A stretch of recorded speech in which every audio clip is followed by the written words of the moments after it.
Ngercapada. Lah terus karo sampeyan ben ning kayangan Suralaya ajeng mangnapake. Ajeng madadekke dewa. Ya ora iso. Wong trahe dhewe-dhewe iki anak Janaka ya ben ketemu karo dulur-dulure. Ngoten. Bener kudune mengestoni. Aja kok malah dialang-alangi arti kok bapak ning malah ora ento, ora kandhani. Manuke balange wong edan. Aku ora apa-apa kok delok-elokke. Kudune sampean iki ya melu ngandani, matur. Ngoten nggih. Pun beda jamane. Ampun mang padake cara biyen Kang Payandara Prabakusuma niku pun wancine golek kawruh. Ngoten. Kawruh jiwa kasatriyan sing dewa ben dewa enten kayangan Surabaya, anu Suralaya. Niki ben enten ngercapada. Menawar karo dulur-dulure, ngono. Iya Bagong, tak pikir-pikir kok bener kowe. Mulane kowe bisa meneh iki takon. Ora kok mara-mara nesu. Iya Bagong, aku sing ngeluput. Lah iya. Ndek dhuwit. Karek ngono. Dewa util ndelalah. Mun ora diwaneni ngono. Iki awake dhewe iki ora mudeng terus. Wah, tujune adikku adikku. Ora nyono Dimas. Minak jinggo. Kowe dene wani karo dewa. Oh iya, kebo marcuet. Lakon iki apa malah ting cruwil. Dawuh iyang. Ya. Sejatinipun kaki ingkang luput karepku mono kuwi tak gegolen ing kayangan Suralaya nanging bener ature para punakawan. Pancen jeneng sira iku mau traing satriya, ora mestine ning kayangan Suralaya. Sira kudu kumpul kawan para kadang-kadang kira gedhekke marang Darma. Ya. Lah sak banjure kepiye? Iya, kula kadhawuhan kelawan para pepunden Pandhawa kadhawan ngupadi. Sesotya ingkang coplok saking Kembanan. Dawuhipun Kanjeng Rama Madukara saged kula kedah saged madosi mustika ingkang murta saking bananipun. Iya, Adungara sidam sekaring bawana langgeng. Ya. Perkara mustika kang coplok saka Ngembanan. Kuwi pancen dudu mustika lumrah. Ora susah pun kaki bakal medharake kuwi bakal ketemu sejatine sing mbok upadi. Papane mustika mau ana negara Panjang Gribik. Kratone Raseksa. Mekaten yang ya. Salajengipun papan pernahipun. Wis saiki ngene wae. Dina iki sira tak paring ancer-ancer wujude teken wuluh gading. Teken wuluh gading iki mengko bakal tak lepasake ngendi mandeke teken wuluh gading ya kuwi papan dununge mustika mau. Mekaten yang iya. Inggih. Menawi tetelu mekaten kepareng paduka Kanjeng Hyang. Kula istakaken malah kula nyuwun tambahing berkah pangestu. Ya. Sing prayekna ngati-ati. Garuda Winantya. Wonten dawuh Bukulun. Tutna aku jantrane bendaramu Prabakusuma. Nggih. Ngestaken dawuh paduka Bukulun nyuwun tambahing pangestu. Ya, Winantya sing ngati-ati mangsa Budhawa Siwa Semar nggon momong kawan bendaramu Prabakusuma. Ya, Ndra.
kula, Den.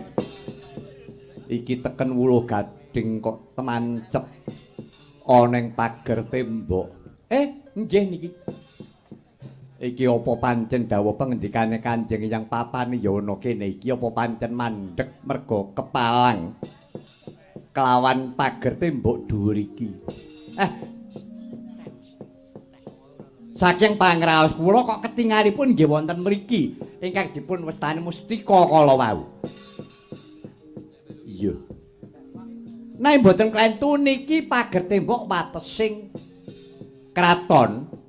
Mbok menawi menika wates kraton menika Mardika Putren panggenanipun para putri. Nang pripun iki pager tembok dhuwure sak dedeg pengawe. Ya wis saiki ngene wae ya Kyai. Kowe aja adoh karo aku, watone. Kowe ora adoh karo aku, kira-kira watara 3 meter. Kowe aja nganti adoh karo aku. Kowe gak nututana tak usape.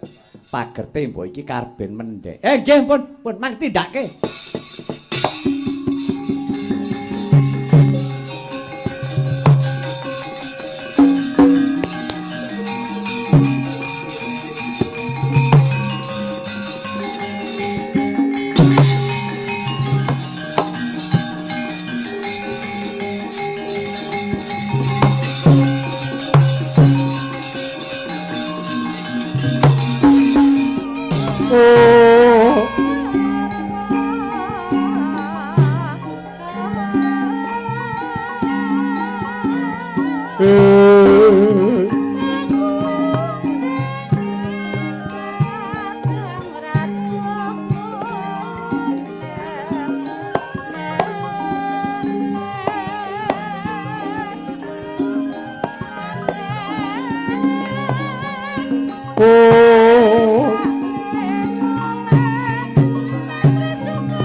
Pangabektiku katur ya Kyai. Ya. Bektimu wis tak tampa. Kyai Badranaya bektiku katur Kyai. Ya. Sadana pangabektimu tak tampa ndadekake lega bungah rasane atiku. Jebulane sing diarani Mustika. Musna saking ngembanan ki ora liya ya mung kowe. Sri Klawan Sadana. Iya Kyai, iki sapa sing mbok dherekake tekono negara Panjang Gribik? Iki isih pulunamu dhewe. Iki anak Janaka sing saka kayangan Karangkaendran anak Supraba. Praba Kusuma. Duh putraku nggih Praba Kusuma. Kanthi karaharjan pisuwanmu kula. Sampeyan nek basa Wopetari. Inggih.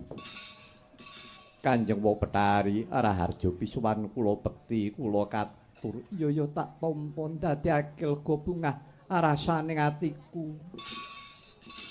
Nggih, Prabu Kusuma kanthi karaharjan. Kawula nuwun inggih Kanjeng Wasadana. Kasembuh berkah pangestu paduka Raharja pisuwan kula. Ya syukur mangayu bagya. Sekethi jumurung. Petari Sri aku tak takon dhisik. Sampeyan mangeradi mundur, Gus. Iya, Kyai. Saiki aku weneh ana keterangan jlentrehna sing sak tenane. Kok nganti kowe iki oncat saka negara Ngamarta kuwi sababe apa lan para Pandhawa kuwi mau duweni kaluputan apa? Kyai Badranaya. Ya piye? Mengkene ya Kyai sejatine para Pandhawa kuwi mau ora luput nanging ya mung cacate mengkene para Pandhawa katone wis nyingkur marang pangwasa. Nyingkur pangwasa priye? Kyai mongko bot-bote nggonku momong klawan para Pandhawa nggonku ngreksa marang pangan tegese wis cetha kalamun aku iki widodari ning pangan kadangku Sadana dewaning sandang loro-loro ning ora bisa pisah nanging nyatane para Pandhawa katone padha nglirwakake marang kewajiban kejaba kuwi nggone kula wentah marang bumi wis ora nganggo dipikir kanthi wening watone bisa ngasilake mongko bakal ngrusak gawe rusak ing bumi. Keronta-ronta rasane atiku Kyai. Ngene. Aku ora maido. Nggonmu lara rasane atimu. Anggone gula mentah, tetanduran gula mentah lemah. Pancen sawetara beda kelawan padatan nut jaman kelakone. Mestine nek jaman biyen kelawan saiki wis beda. Ya mung aku njaluk karo kowe Bathari Sri apa dene Sadana. Cekno pangapuramu kelawan para Pandhawa. Ya nadyan sawetara ana kleru ning Pandhawa. Arepa Pandhawa kuwi satriya nanging ya menungsa kedunungan luput. Kedunungan lali apes murka. Dadi upamane ana kleru ning tumindak aku sing njalukake pangapura. Aku ngerti pancen saiki nggone gula mentah tetanen. Kuwi mau mung buru supaya enggal-enggal ngukup, enggal-enggal antuka kasil ning ora tau mikirake bab perkara rusake bumi iki bakal kepriye. Aku ngerti yen to dina iki anasir papat kuwi mau wis ora bisa dadi kanca rowanging menungsa. Anasir iki antarane bumi, geni, banyu, angin. Kuwi dadi kebutuhaning urip, kebutuhaning menungsa. Ning saiki wis ora iso dadi kebutuhaning menungsa, malah kaya-kaya dadi mungsuh. Tuladane bumi. Akeh bumi sing jugruk, akeh lindu. Saiki ngendi to sing ora kobongan iki perkara geni. Sadengah papan akeh kobongan, alas kobong. Kobong apa diobong aku ya ora ngerti. Terus maneh angin. Gedhening angin nganti ngrubuhake omah, ngrubuhake wit-witan. Apa meneh banyu, banjir bandang kala mangsane. Pancen kabeh iki mau yen to dipikir kanthi wening dipetung kanthi ganep iki pancen luputing menungsa. Ya, mung mengkene. Bathari Sri kelawan Sadana mengko bab perkara panemumu iki mengko bakal tak aturake kelawan para Pandhawa. Mesakno momong aku para Pandhawa iki padha poyang payingan, kawulane padha tangisan larang sandang, larang pangan.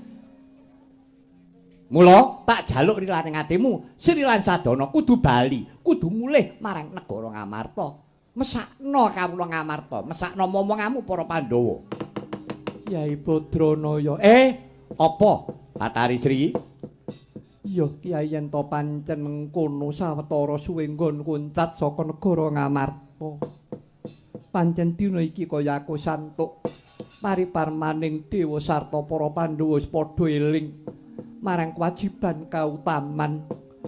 Mula dina iki bakal tak estake dawuhmu Kyai, mung aku njaluk Kyai Semar elingna kelawan momongan para Pandhawa kabeh aja nganti lali Purwa Duksina.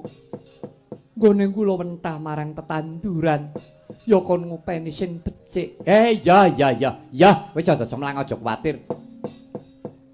Inggih Kyai. Semanten ugi kula dinten menika kula inggih badhe wangsul nderekaken Kakang Mbok Bathari Sri. Jalaran panjenenganipun kaliyan kula menika mboten saged pisah. Renipun menika kadang kula sepuh. Ya, Sadana. Eling-eling Sadana kuwi dewaning sandang Sri, dewaning pangan. Loro-lorone ngatunggal kuwi dadi kebutuhaning menungsa. Arepa nyandang apik sandangane mompyor nek wetenge luwe ya ora mlaku. Wetenge marek nek ora nyandang ya ora apik, ora jangkep. Dadi loro-lorone kudu manunggal. Mula dene iki wis kowe bali menyang negara Ngamarta, pulihna tentremna kelawan para Pandhawa kabeh. Ya Kyai bakal tak estokake. Sing ati-ati yo nggih Prabu Kusuma. Inggih. Wang Betari, dene sak jengkar paduka kula badhe nderekaken paduka Sang Dewi.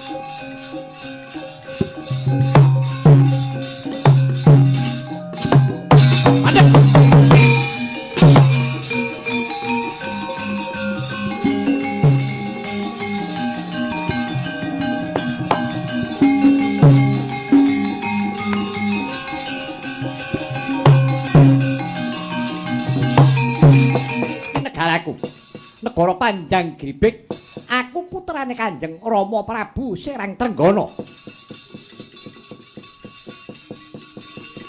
Dina iki aku kang bakal ngrampungi kowe, aku anak lanang Nila Tatsaka. Sing bakal bondo wong sing kaya kowe Duratmaka. Sakarepmu dadi ora-orane yen to pancen aku bakal mundur sejangkah. Arepa dikaya ngapa Bathari Sri kuwi pepundhenku. Ora susah kakean bebangal. Boyongane kondur Bathari Sri yen kowe bisa nglangkahi bangkene Nila Tatsaka, maju ke Purwakarta legane atiku.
Tatsaka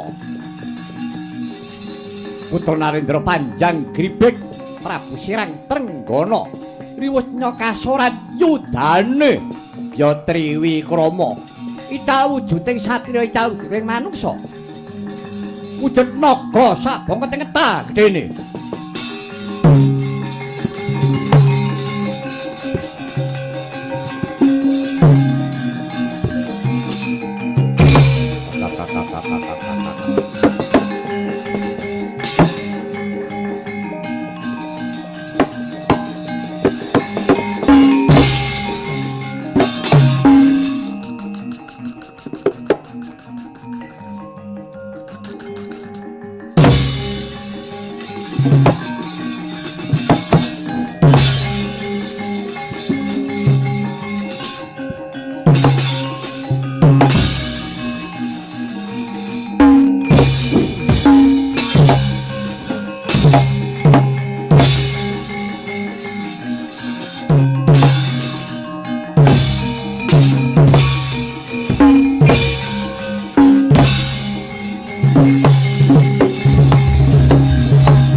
kajeng manuk gedhe sak gubuk renggon nyelo-nyelo. Sapa kowe? Abdi kinasih pukulan Sang Hyang Bathara Indra. Aku Garuda Winantya. Garuda Winantya? Iya. Kowe sapa? Putra Narendra Panjang Gribek. Nilotaksaka kekasihku. Aja ganggu gawe kelawan momong aku Bambang Prabakusuma. Ayo. Kewan iki mungsuhe ya kewan. Nalika rupamu bagus, mungsuhmu ya wong bagus. Saiki aja liya tandingmu jaba Garuda Winantya. Maju sabet pethi curek lakon pedhot suwirimu, maju platuk pecah ndasmu kowe.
Pejah kula Rama. Aduh. Kula ingkang putrapun Nilotaksaka. Aduh Rama, katene pedhot pedhit kula Rama. Bejo nyawamu ora ujul. Aku rak wis kandha, kowe aja cala wentah, aja cluntangan karo Bathari Sri. Kuwi dudu kewajibanmu nanging kowe nekat. Ayo. Nek lelakon kaya ngene iki arep kepiye kowe? Mongko iki lagi paukumaning lair pedhot petitmu. Yen nganti kowe diparingi paukuman sing luwih abot. Aduh Rama, kula sampun tobat Rama. Kula sampun tobat, kula nyuwun pangapunten Rama. Kula penan wangsulaken kados wujud kula sekawit. Oh, wis ora iso. Pancen kodratmu ya wis kaya ngono kuwi. Bisa-bisaku aku mulihake karo kuwi. Ya kuwi pulih, kowe waluya. Buntutmu bisa wutuh menene ora iso kowe bali dadi menungso. Ah!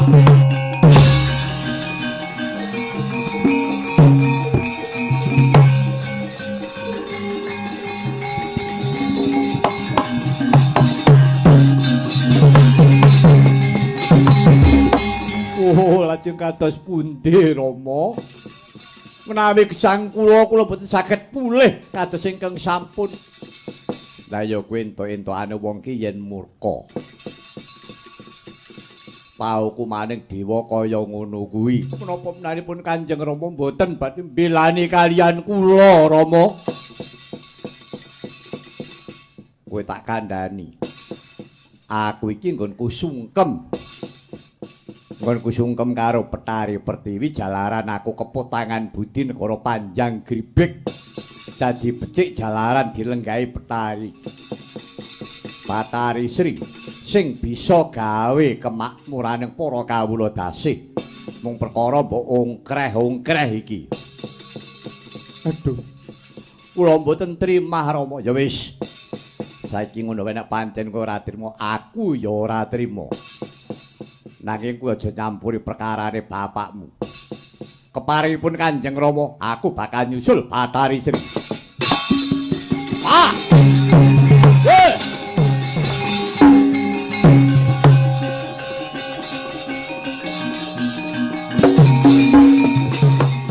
menawa wis temeka kala mangsane.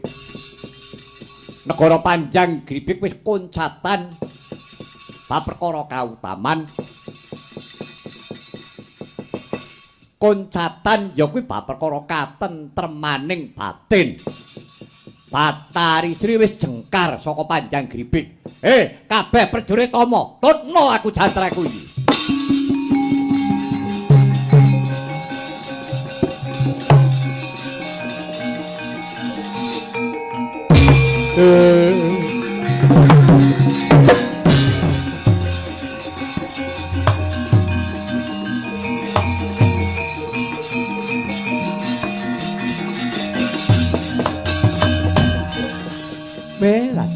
Prabu Kusuma mun timbalanke ngadhawuh Kanjeng Sinuwun basamu karo panjenenganing Sun Wa Prabu. Inggih Kanjeng Wa Prabu. Ya. Kasembadan nggonira ngundurake mustika ketitik. Iki mau ana pratandha. Barat silir-silir udan riwis-riwis gondamrik amburatarung. Batari Sri lawan Bathara Sadana wis keparing kundur marang negara Ngamarta. Arjuna lawonten dawuh Koko Prabu. Arep dikaya apa Prabu Kusuma ku ya putramu wong nyatane duweni lelabuhan gedhe marang negara Ngamarta. Inggih Kanjeng Koko Prabu. Wis, Yer, wis muni sawetara. Jalaran iki isih ana untran-untran sing bebayani.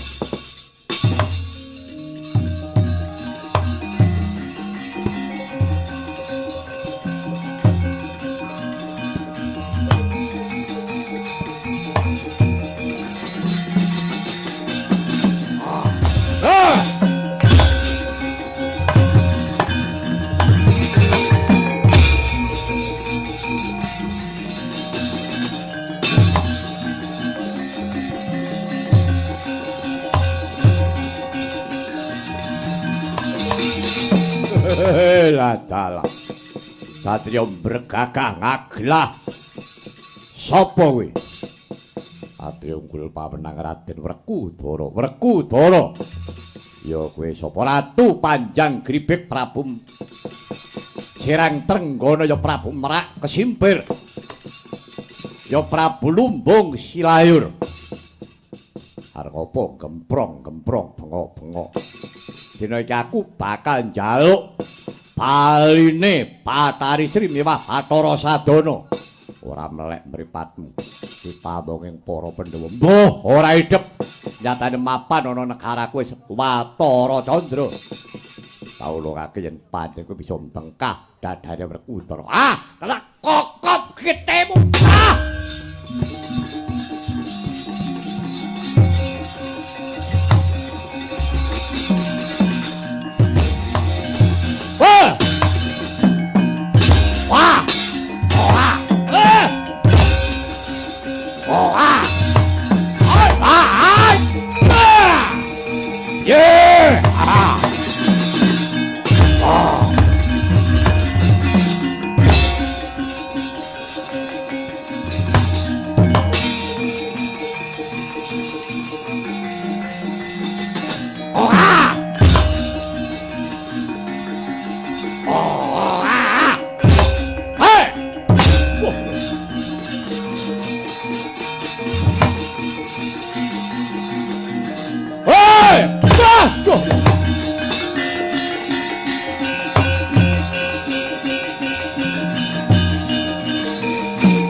Dara. Kresna kakangku apa? Kuwi mau wadahing pari sangka tresnane. Sangka tresnane Prabu Sirang Trenggana. Ya Prabu Lumbung Silayur iki marang Batari Sri. Nganti ilang wujuding buta wujud dadi lumbung wadah pari. Mula kang saka iku prentahna kabeh para kawula Ngamarta. Kinen yasa lumbung sak bubaring para tani panen sak bisa-bisa kudu ditumpuk dilebake ana jroning lumbung karben lerem. Wah, mengkono. Iya, pamrih apa? Karben pari kuwi bisa ayem, tentrem, bisa murakapi marang sagung para dasih. Ya, panut ta lagi.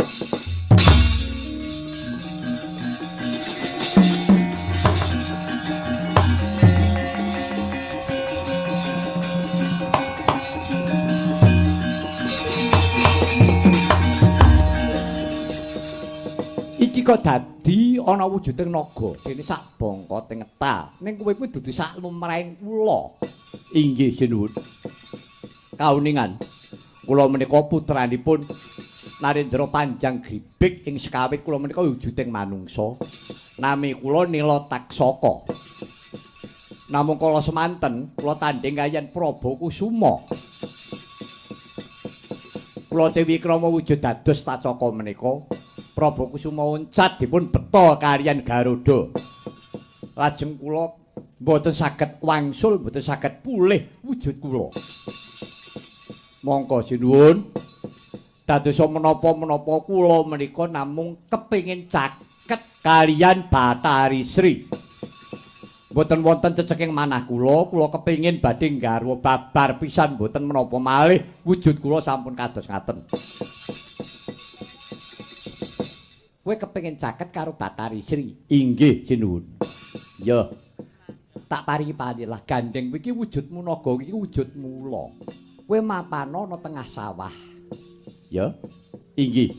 Kowe mapana ana tengah sawah, kowe ya jenenga ula sawah. Kowe ngreksa karo Bathari Sri, kowe ngreksa tanduran pari. Yen eneng ama, kowe sing wajib ngrampungi. Yen nganti eneng ngomong kok nganti kowe ora bisa ngrampungi aja takon dosa. Kowe nek tak undhake bocah angon malah ora kajen. Oh ngaten sinuwun. Iya. Mula aku njaluk tulung. Kowe tekan kene iki rak nggawa bala ama. Ama kae singkirna sendika ketaken dawuh.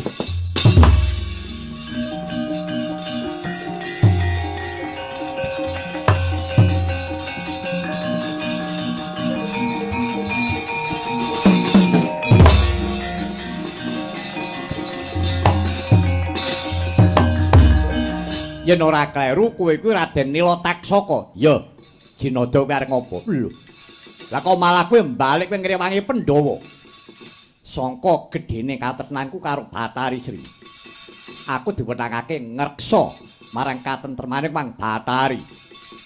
Aku kudu mapan ana tengahing sawah, mula becik kowe baliya. Lho.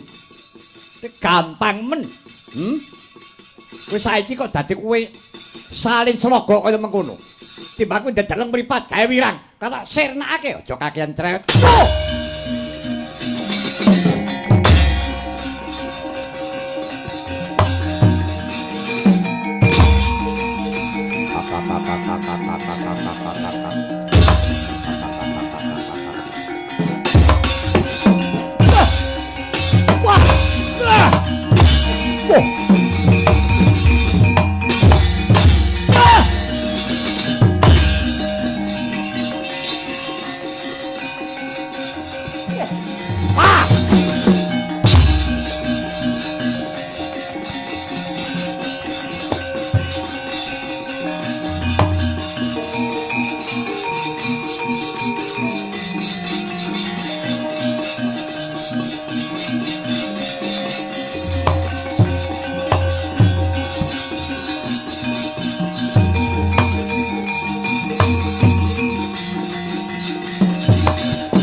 Kados pundi Kakang Patih? Inggih nyadong dawuh Kakang Patih. Wah, ora kena ki naya ngapa? Prabu Lumbung Silayur ya ninggalake negara Panjang Gribik. Sak anake pisan wis ilang wujud manungsa wujud dadi buron, wujud dadi ula. Tetep dadi mungsuhe awake dhewe. Ngaten Kyai Patih. Yo, dina iki kaya-kaya isih ringkih awake dhewe ento ngebyuk menyang negara Ngamarta. Golek dalan sing kepenak. Goleki lenane wong Pandhawa yen pun dibuyuki bangsane ngomong. Iye.